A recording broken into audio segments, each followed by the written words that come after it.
오늘 말씀 찾아보겠습니다. 오늘 말씀은 누가복음 10장 38절부터 42절입니다. 누가복음 10장 38절부터 42절입니다. 우리 한 절씩 교독하도록 하겠습니다. 누가복음 10장 38절부터 42절입니다.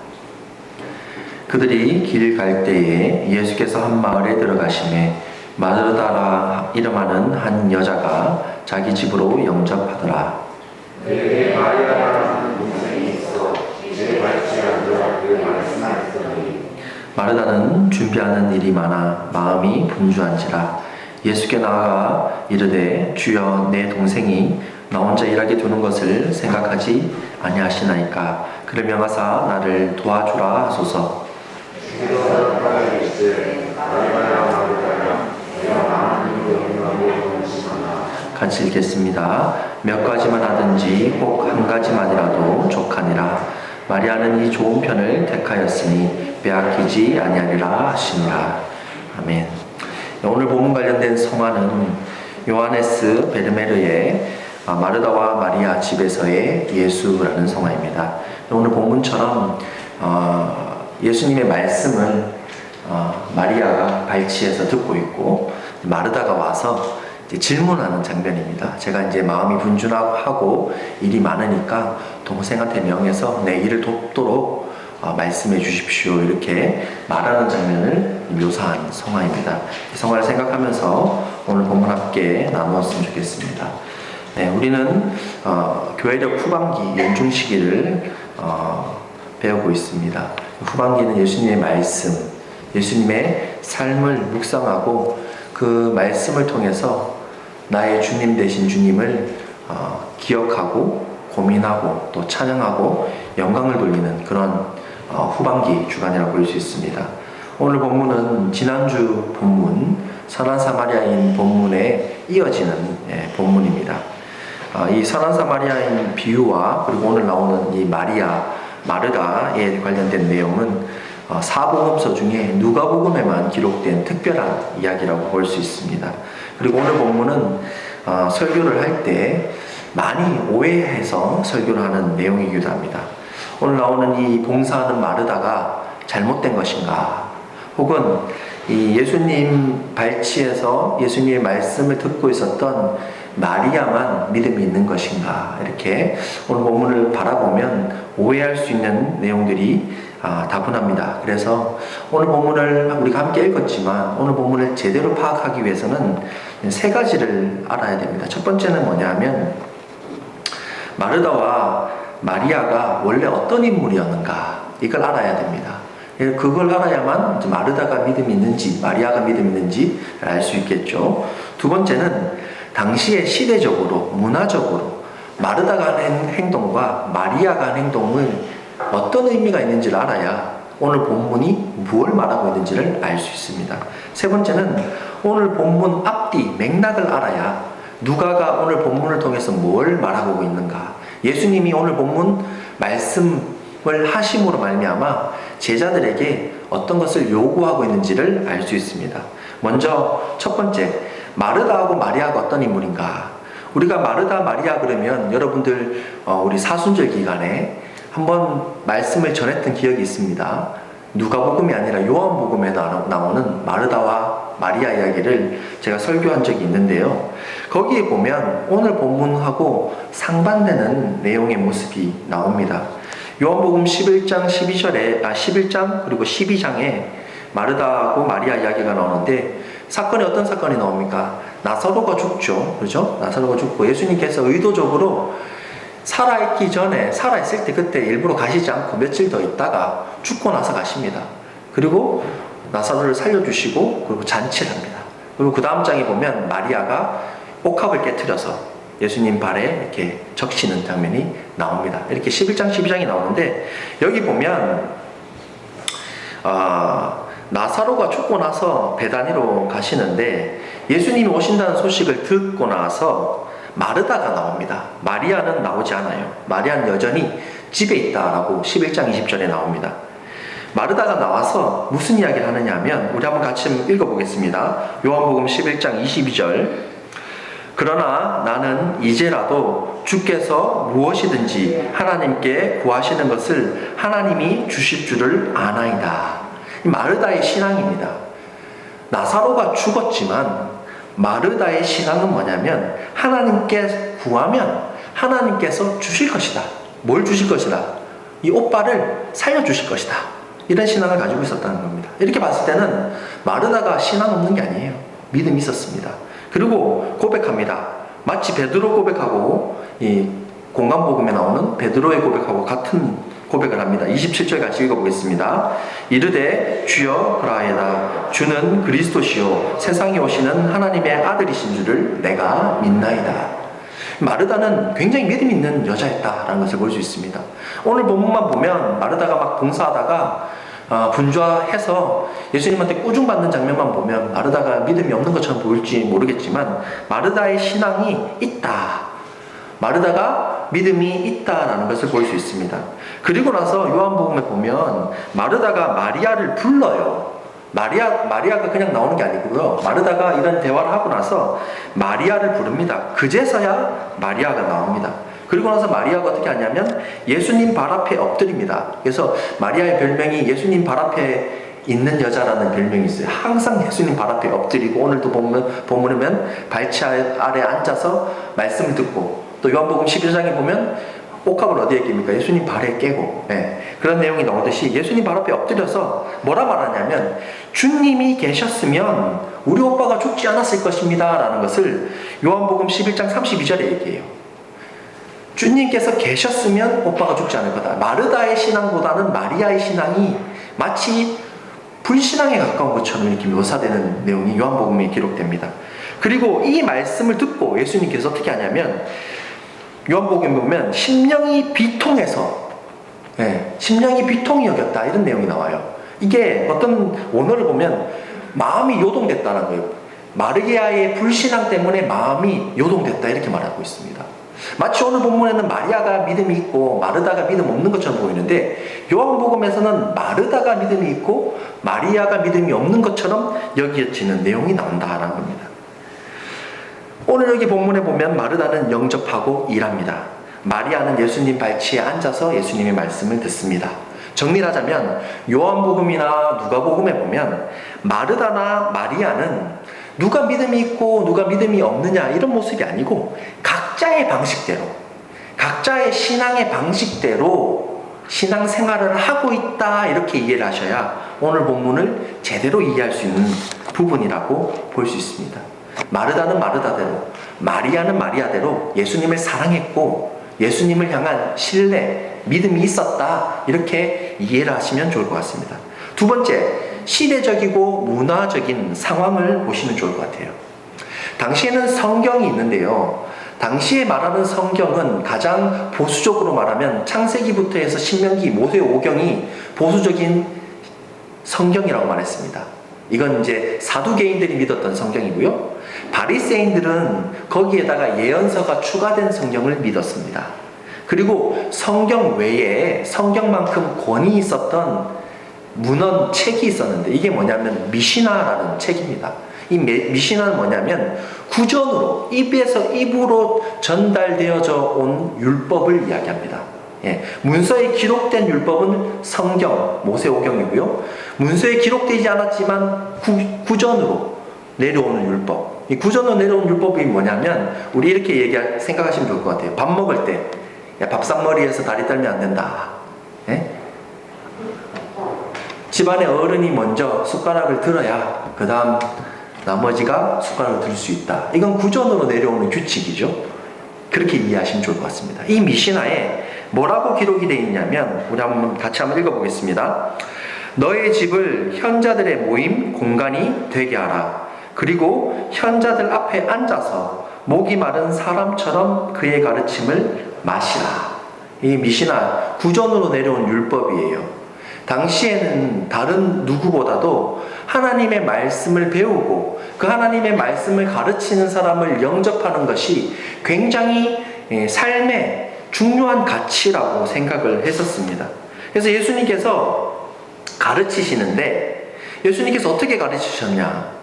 바리새인하고 조금 다르게 가르치셨습니다. 바리새인들은 굉장히 권위적이었죠. 예수님께서는 세 가지를 가르쳤는데 뭐냐면 제자들이 누가 큰지 논쟁을 합니다. 그래서 예수님께서 뭐라 말씀하십니까? 높아지는 것이 아니라 다른 사람을 섬기는 것이 높아지는 것이다, 이렇게 말씀하셔요. 예수님의 가르침의 첫 번째가 뭡니까? 내가 의롭기 위해서 율법을 지키는 것이 높아지는 방법이 아니라, 구원받는 방법이 아니라 다른 상대방을 섬김으로 말미암아 높아지는 가르침을, 새로운 가르침을 주셨어요. 첫 번째. 그리고 두 번째는 누가복음 8장 1절부터 해서 3절에 보면 여성 제자 목록이 나오는데, 거기 여성 제자의 목록 뒷부분에 보면 여성 제자들이 섬기는 사역을 잘 했다라는 내용들이 나옵니다. 이게 한 가지 이유입니다. 앞서서 섬기는 것이 높아지는 방법이라고 그랬죠. 당시에 숫자에도 포함되지 않았던 여자들, 사람이라고 여겨지지 않고 재상 목록에 들어갔던 여자들일지라도 다른 사람을 섬기는 행동을 하면, 신앙을 하면 그 섬기는 행동으로 말미암아 제자가 된다는 것이 예수님의 가르침이었습니다. 세 번째, 누가복음 9장 10장, 우리가 앞서서 몇 주간을 보면 예수님께서 제자들을 파송합니다. 파송하는데 이 파송된 제자들이 마을로 가요. 마을로 갔을 때 그 제자들을 영접하면, 그 제자들을 받아들이면 그 제자들이 어떻게 합니까? 하나님의 평화를 나눠줍니다. 하나님의 나라를 가르칩니다. 그리고 아픈 사람이 있으면 예수님처럼 고쳐줍니다. 예수님의 사역을 고스란히 하는 사역을 전한다는 거예요. 어떻게 하면? 그 사람을 받아주면. 이게 예수님의 가르침이었습니다. 그렇게 예수님의 가르침을 바라보고 오늘 여기 본문에 나오는 마르다를 보십시오. 마르다는 예수님을 영접했습니다. 그리고 예수님을 위해서 섬기는 일을 했었습니다. 먹을 것, 이런 것들을 준비하기 위해서 분주했습니다. 사회적으로, 문화적으로 보면 마르다의 이 행동은 예수님의 가르침에 가장 부합하는 인물이었습니다. 그렇죠? 예수님이 말씀하신 대로 가장 높아지는 행동을 한 사람이 마르다였습니다. 그런데 오늘 본문 이 뒷부분에 보면 마르다가 마치 꾸중을 받는 것처럼 여겨져요. 이건 제가 뒤에 풀어 설명드리겠습니다. 그런데 한 가지 염두에 둘 것이 있습니다. 뭐냐면 당시에 사회적으로나 문화적으로나 사람, 손님을 영접하는 행동은 여자가 하지 않았습니다. 그 집안의 가장인 남자만이 할 수 있는 행동이었습니다. 그렇기 때문에 오늘 여기 마르다가 영접했다는 것은 굉장히 사회문화적으로 충격적인 행동입니다. 그만큼 마르다는 예수님을 사랑했다는 것을 보여주는 내용이 오늘 본문의 내용이라는 거예요. 예. 앞서서 선한 사마리아인 비유가 나오죠?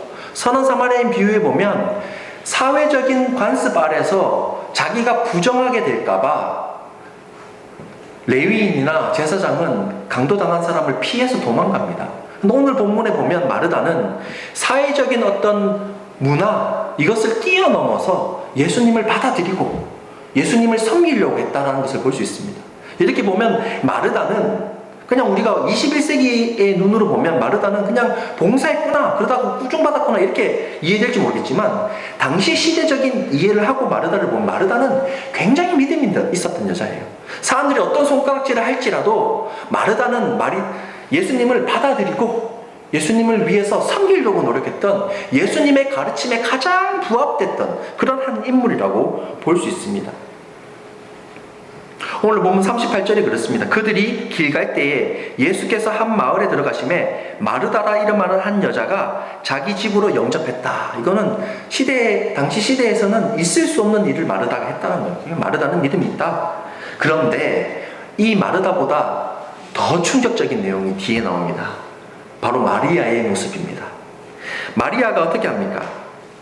여기 본문에 보면 예수님 발치에 39절에 보면 그에게 마리아라 하는 동생이 있어 주의 발치에 앉아 그의 말씀을 들었다, 이렇게 말씀하고 있습니다. 39절에. 근데 이 말씀이요, 그냥 예수님 발 아래, 오늘 성화처럼 예수님 발 아래서 예수님 말씀을 들었다, 이런 의미가 아닙니다.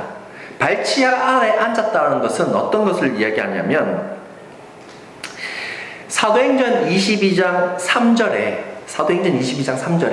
바울이 자신을 소개하는 장면이 나와요. 거기 보면 바울이 자기를 어떻게 소개하냐면 나는 바리새인으로서 가말리엘, 당시에 바리새인 중에 가장 유명했던 선생님이었습니다.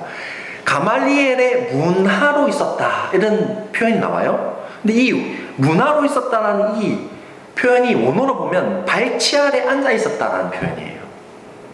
무슨 말이냐? 오늘 여기 나오는 마리아가 예수님 발 아래에서 예수님 말씀 들었다는 말은 진짜 문자적으로 예수님 발 아래에서 예수님 말씀 들었다는 의미가 아니라 예수님의 제자였다는 거예요. 예수님의 제자였다는 겁니다. 이게 당시 사회 문화적인 이해예요. 발치 아래 앉았다는 의미라는 것입니다. 즉 제자가 됐다는 거예요. 근데 당시의 문화적으로나 사회적으로는요, 여자는 절대로 제자가 될 수 없었습니다. 남자들만 제자가 될 수 있었어요. 근데 이 마리아는요, 당당하게도 예수님의 제자가 다 남자들이었잖아요. 그렇죠? 남자들이었습니다. 남자들이 다 모여서 예수님 말씀 듣는데 거기서 딱 중간에 껴갖고 사람들이 다 시선을 줄 거 아니에요. 남자 여자의 그 성별적인 차별이 있었던 시대였으니까 그 차별에 아랑곳하지 않고 예수님의 제자로서 당당하게 말씀을 듣고 있었다는 거예요. 이렇게 봤을 때 마리아도 정말 자신의 방식으로 예수님을 너무나 사랑했고 예수님의 말씀을 들으려고 노력했던, 믿음이 있었던 여자였다, 이렇게 파악할 수 있습니다. 정리하자면 이 시대적이고 문화적인 상황 속에서 보면 마리아와 마르다는 누가 믿음 없고 믿음 있고 이런 게 아니라 둘 다 시대적으로 일반적이지 않았던 여자, 예수님을 너무 사랑해서 남성들이 할 수 있었던 그런 행동을 가감 있게 했던 그런 믿음이 있었던 사람이었다. 예수님에 대한 사랑이 가득 찼던 사람이었다라는 것을 볼 수 있습니다. 세 번째로 오늘 본문의 문맥을 보겠습니다. 오늘 본문 앞본문이 지난주 설교 내용이었던 선한 사마리아인 비유였습니다. 선한 사마리아인 비유를 통해서 주님께서는 뭘 말씀하셨냐? 내 영생을 위해서, 내 필요를 위해서 이웃을 구원하는 것이 아니라 내가 가장 약한 자의 이웃이 되어줘야 된다. 자비를 베풀 수 있는 사람이 되어줘야 된다. 너는 가서 그렇게 행하라. 이렇게 말씀하셨습니다. 우리가 누군가의 이웃이 된다는 것은 우리 자신의 길, 우리 자신의 가치관, 우리 이 시대의 어떤 문화적인 틀을 벗어나서 다른 이들에게 더 가까이 다가가는 것이 이웃이 되는 길이다 라고 예수님께서 말씀하셨어요. 그런 맥락 속에서 오늘 본문을 보면 마르다와 마리아는 틀을 벗어나서 예수님을 사랑하고 또 섬기려고 노력했던 그런 훌륭했던 사람들이라는 것을 볼 수 있습니다. 오늘 본문 바로 뒷본문에는 제자가 예수님 앞에 기도하는 방법을 알려달라고 묻습니다.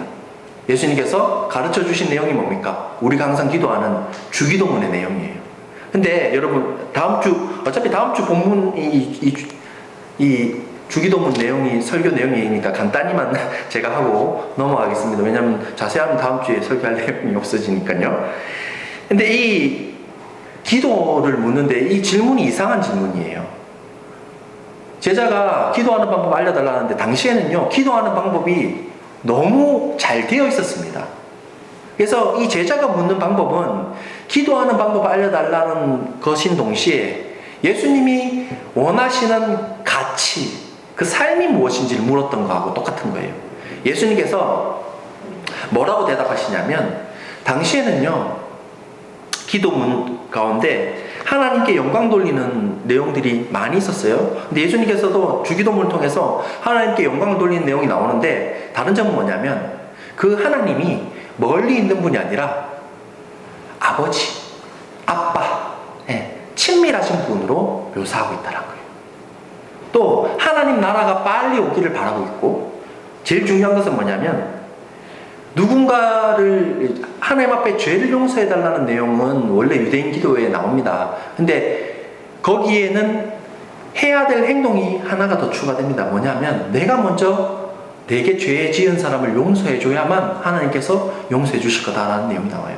남을 먼저 섬겨야 되고 남을 먼저 이해해야만 주님 앞에 용서받는 삶을 살 수 있다는 거예요. 정리하자면 뭐냐? 앞뒤 문맥은 우리가 생각하는 범위를 넘어서서 섬기고 사랑을 해야 된다, 이렇게 이야기하고 있다는 거예요. 오늘 여기 나오는 마르다와 마리아는 그런 사랑, 섬김, 범위를 넘어선 섬김과 사랑을 둘 다 했던 사람들이라는 겁니다. 그러면 왜 예수님께서 꾸중하시는 내용처럼 말씀하고 있느냐? 여기 참 중요하겠죠? 자, 우리 한번 40절 같이 한번 읽어보겠습니다. 40절이 중요합니다. 같이 한번 읽어보겠습니다. 마르다는 준비하는 일이 많아 마음이 분주한지라 예수께 나와 이르되 주여 내 동생이 나 혼자 일하게 두는 것을 생각하지 아니하시나이까 그를 명하사 나를 도와주라 하소서. 자, 이 부분 때문에 사실은 예수님께서 뒤에 말씀을 하시는데요. 오늘 이 본문을 그냥 우리가 읽으면 바쁘니까 나 좀 도와달라고 좀 얘기 좀 해주세요 이렇게 이해가 됩니다.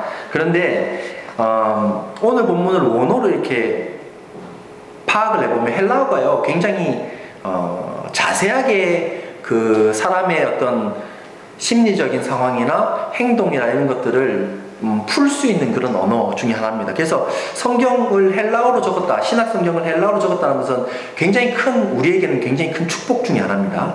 근데 이 40절을 풀어서 설명하면 분주하다 이 말은 뭔가 해결되지 않고 계속 이어지고 있다는 거예요. 아마도 마르다는 예수님의 말씀을 들으면서 봉사를 했던 것 같아요. 근데 이 봉사가 빨리 끝나면 좋겠는데, 빨리 끝나지 않고 계속 이어지고 있었던 것 같습니다. 그래서 이 일 때문에 말씀을 들을 수도 없었고, 일도 해결되지 않는 그런 상태에서 마르다가 동생을 봤던 것 같아요. 동생을 봤더니 평소에 분주하지 않고 이 마음이 혼란스럽지 않았을 때 동생이 예수님 발치에서 말씀을 들었다면 그래 예수님을 사랑하고 예수님 말씀 듣는구나 이렇게 이성적으로 이해를 했었을 텐데 지금 상황이 자신이 혼란스러운 상황 속에 있다 보니까 해결되지 않고 예수님 말씀도 듣지 못하는 그런 상황 속에 있다 보니까 내가 도움을 청할 수 있는 방법은 내가 도움을 청할 수 있는 사람은 자기하고 가장 가까운 사람일 거 아니에요. 동생이 보였던 겁니다. 근데 동생의 모습이 자기가 보기에는 그냥 아무것도 하지 않는 모습으로 보였던 겁니다. 그래서 예수님 앞에 나를 좀 도와달라고 말했던 거예요. 근데 그 뉘앙스가 어떤 뉘앙스냐면 예수님도 마르다가 분주하고 일 때문에 예수님 말씀을 듣지 못하는 것을 예수님도 보지 못했던 것 같아서 마르다가 속상한 마음으로 예수님 앞에 말했던 겁니다. 마리아뿐만 아니라 예수님도 나를 좀 봐주십시오. 이런 마음으로 마르다가 예수님한테 40절에 이야기를 한 것 같습니다. 정리를 하자면 일 때문에 기진맥진해서 정말 중요한 말씀을 듣지 못해서 그래서 예수님 앞에 이런 이런 질문을 했다라는 것입니다. 그랬을 때 예수님께서 뭐라고 대답하시냐? 41절 한번 같이 읽어보겠습니다. 41절 주께서 대답하여 이르시되 마르다야 마르다야 내가 많은 일로 염려하고 근심하나. 여기 보면 세 가지 정도 이 41절을 통해서 파악할 수 있는 내용이 있는데요. 뭐냐면 예수님께서 마르다의 이름을 2번 부릅니다. 여러분 제가 설교할 때 예수님께서 혹은 하나님께서 예언자가 사람의 이름을 2번 반복해서 부를 때는 굉장히 중요한 내용이다라고 제가 말씀드린 적이 있습니다. 세 가지 정도 의미가 있는데요. 마르다야 마르다야 2번 부를 때는 예수님의 사랑이 담겨 있습니다. 사랑이 담겨 있어요. 관심이 담겨 있다는 거예요. 예수님이 마르다가 관심 없는 것이 아니라 정말 관심 있고 애정을 담긴 말투로 예수님이 마르다를 2번 불렀다는 거예요. 마음을 썼다는 겁니다.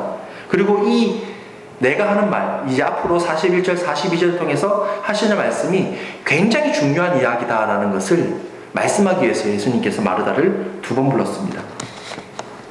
42절을 통해서 예수님께서 하신 말씀은 마리아는 한 가지를 택했다. 그러니까 괜찮다. 이런 이야기를 하고 있어요. 이게 뭐냐? 복잡하게 생각하지 말고 원하는 것을 가장 중요한 것에 마음을 둬라. 이게 예수님의 말씀입니다.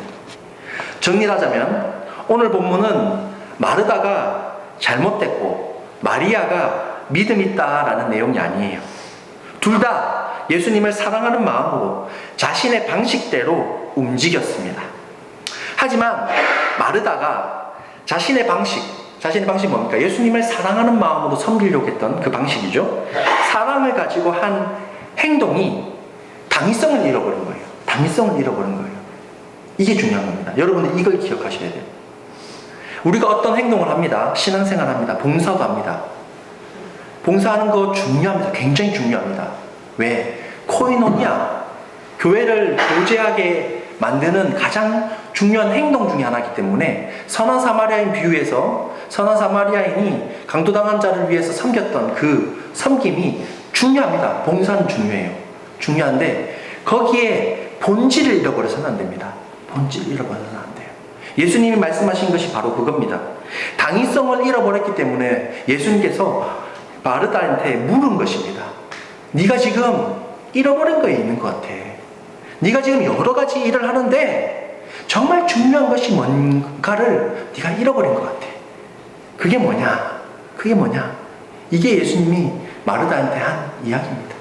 마치 앞에 나오는 선한 사마리아인 비유에서 율법을 잘 알고 있는, 율법을 가르치는 율법 교사가 율법의 본질인 하나님의 사랑을 잃어버려서 예수님 앞에 질문했듯이 마르다가 예수님을 사랑하는 마음으로 봉사하긴 했는데 봉사하면서 그 본질이 잃어버리신 거예요.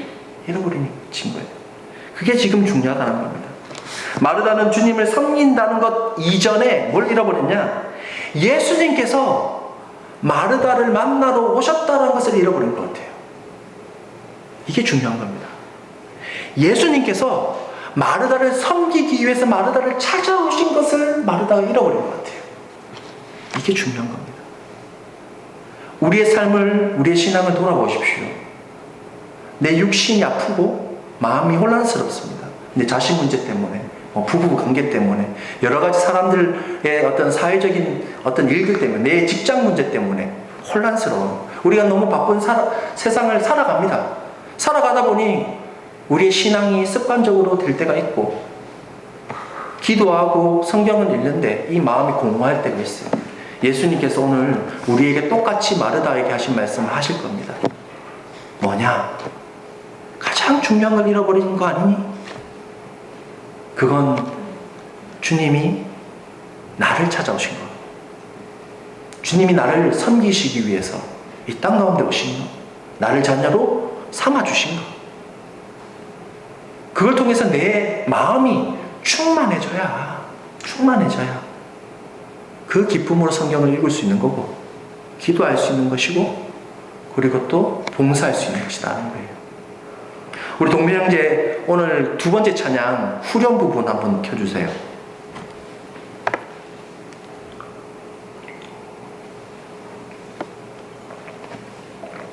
여기 보면 우리가 오늘 이 원하고 바라고 기도합니다 찬양하면서 은혜를 많이 받았는데, 사람들이 착각하는 게 있어요. 네? 나의 비전이 되고 나의 인격이 되고 그 다음 좀 주세요. 나의 능력이 되길 바라고 기도하면 그러죠? 앞에 부분 다 까먹어요. 뒷부분만 말합니다. 내 능력이 되고, 예? 내 가치가 되고, 내가 잘 되길 원합니다. 잃어버린 거예요. 오늘 여기서 정말 은혜를 받아야 될 것은 앞에 장 보여주세요. 아니, 좀 후렴. 예. 하나님의 꿈을 이해하는 겁니다. 하나님이 원하시는 것이 뭔지를 이해하는 것이 중요해요. 예수님이 이 땅 가운데 오셔서 사셨던 그 삶의 방식, 그 성품을 닮아가는 것이 중요한 겁니다. 예. 그 성령님께서 우리들 가운데 역사하시는 그 능력을 우리가 깨닫는 것이 중요합니다. 깨닫고 담고 하나님의 뜻을 알아갈 때 비로소 그게 내 비전이 되고 인격이 되고 내 능력이 되는 겁니다. 정말 중요한 것을 예수님께서 오늘 본문 통해서 말씀하신 겁니다. 주님께서 내게 찾아오셨다. 나를 불러주셨다. 나를 자녀 삼아주셨다. 그걸 하기 위해서 이 땅 가운데 십자가를 지시고 죽으셨다. 고통당하셨다.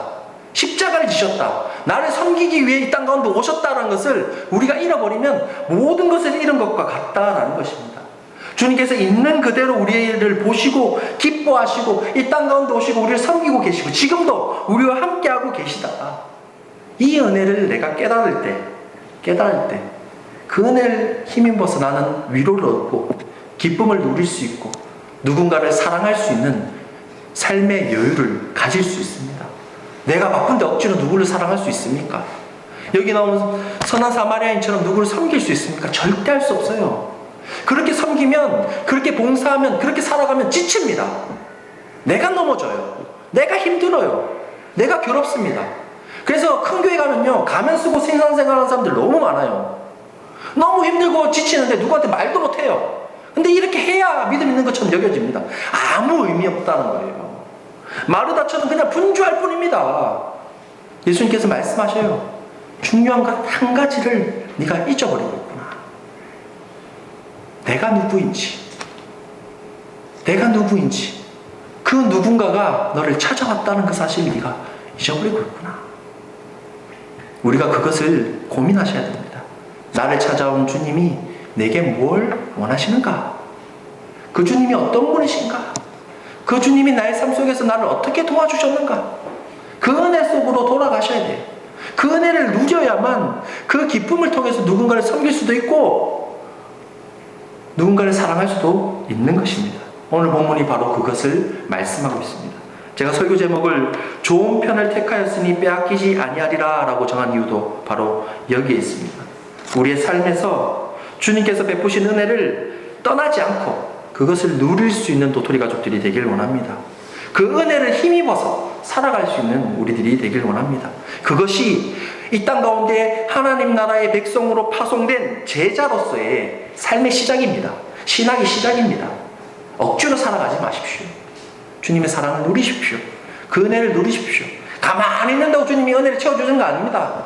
가만히 있는다고 주님께서 사랑을 부어주시는 게 아닙니다. 내가 어떤 사랑을 누렸는가, 내가 어떤 은혜를 누렸는가 묵상하셔야 돼요.